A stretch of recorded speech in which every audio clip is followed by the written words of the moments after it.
中華マウスと聞いたとき、皆さんは何を思い浮かべるでしょうか？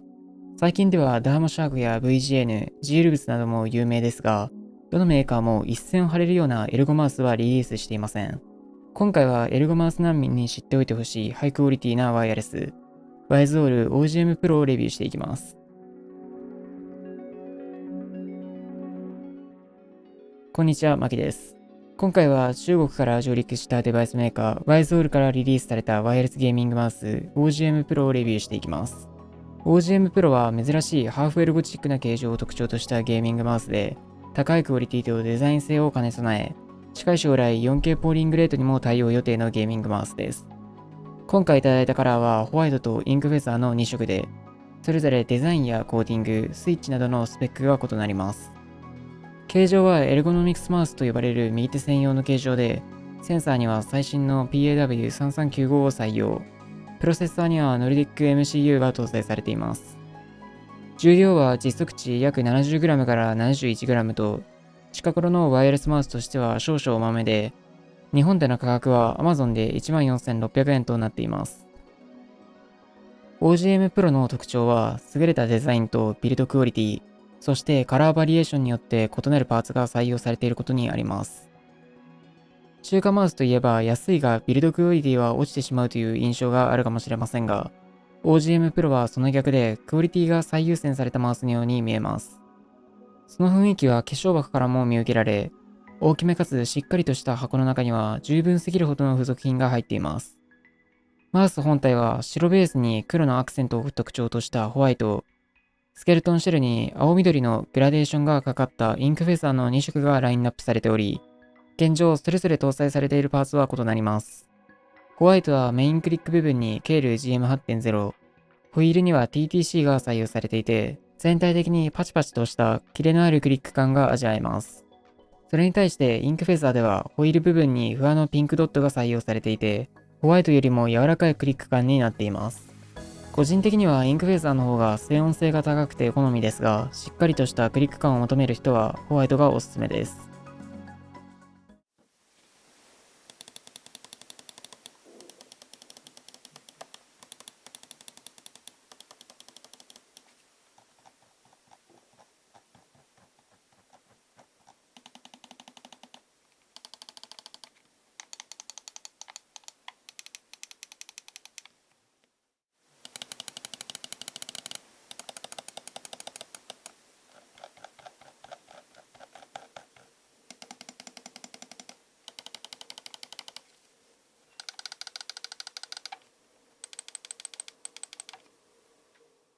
トップシェルにはフェザーコーティングという独自の塗装がされており、グリップ力の高いコーティングになっています。体感的な話になってしまいますが、同じコーティングがされているにもかかわらず、なぜか自分はホワイトの方がマットな感じでグリップ力が高いように感じました。もしかしたら色の差や元々の素材が関係しているのかもしれません。シェルデザインはとても美しく、特に新しいカラーバリエーションであるインクフェザーは、氷のようなクリアシェルに深みのあるブルー系のグラデーションがとても美しいデザインになっています。作りも頑丈で、シェルがきしんだり、メインクリックがぐらつくことも一切なく、クオリティに関してはピカイチだと言えます。また、珍しい形状も大きな特徴と言えます。デスアーダーのようなエルゴノミクスマウスと呼ばれる右手専用マウスは、通常トップシェルが大きく傾いたデザインになっていて、基本的には右斜め上から囲い込むようなかぶせ持ちを得意としています。ですが OGM Pro はその傾きがほとんどなく、ほぼ水平になっています。そして小指側のサイドはメインクリック部分までほぼ垂直に、それ以降はハの字となっていて、薬指や小指を曲げても伸ばしてもフィットします。また、親指側のマウス後方の膨らみが他のエルゴマウスと比較してほとんどなく、緩やかなくびれを持つだけにとどまっています。これによりシメトリカルマウス出身の人でも他のエルゴマウスと比較して圧倒的に癖が少なく持ちやすいフィーリングを与えてくれます。サイズ感としてはデスアダーよりも圧倒的に小さく MP01S よりは大きいため、ミディアムサイズのエルゴノミクスマウスと言えると思います。持ち方適性としてはつまみ持ち以外の全てに対応し、デスアダーなどでは難しいつかみ持ちやビクトリー持ちと呼ばれる指をピース型にするような持ち方もかなりしやすいです。これはかなり特殊で、エルゴマウスと呼ばれる形状の中でも小指側が垂直になっていたり、マウスに傾斜がないことによる恩恵がかなり大きいマウスと言えます。そして大きさも日本人にちょうどいいサイズ感と言えるため、デスアダーなどを使用して大きさで脱落した人も使用できるサイズだと思います。実際自分の手のサイズでもかぶせ持ちからつかみ持ちまで何の違和感もなく持つことができ、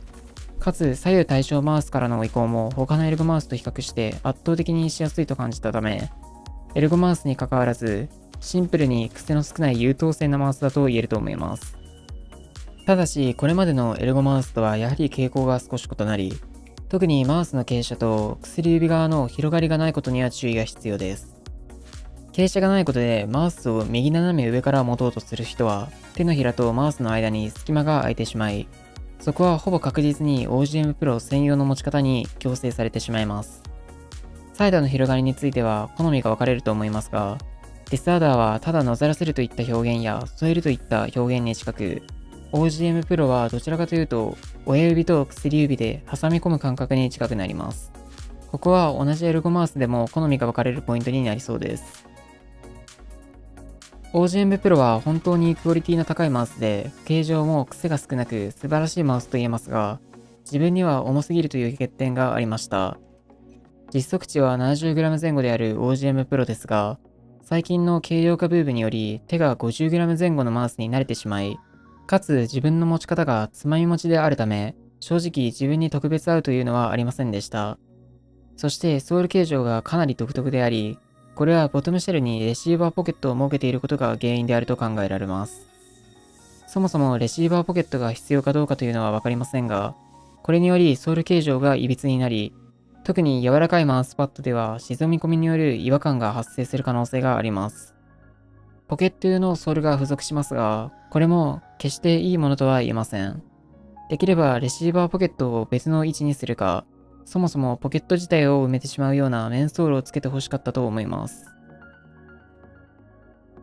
今回は YZORL OGM Pro をレビューしました。発表当初は新興メーカーながら100ドルもするのかと少し舐めていた部分もありましたが、実際に手に取ってみると箱からは付属品、コーティングや設計などほとんどの点でハイクオリティだと感じることができ、さらには 4000Hz ドングルもリリース予定ということで、非常に考え抜かれたプロダクトだと感じます。もちろん 70g 前後とあまり軽量ではなく、価格も14,000円と少々高く感じてしまうと思いますが、バクシー NP01S などが小さいと感じてしまう人や、シメトリカルマウスからエルゴマウスへの乗り換えの第一歩としてかなりお勧めできるマウスです。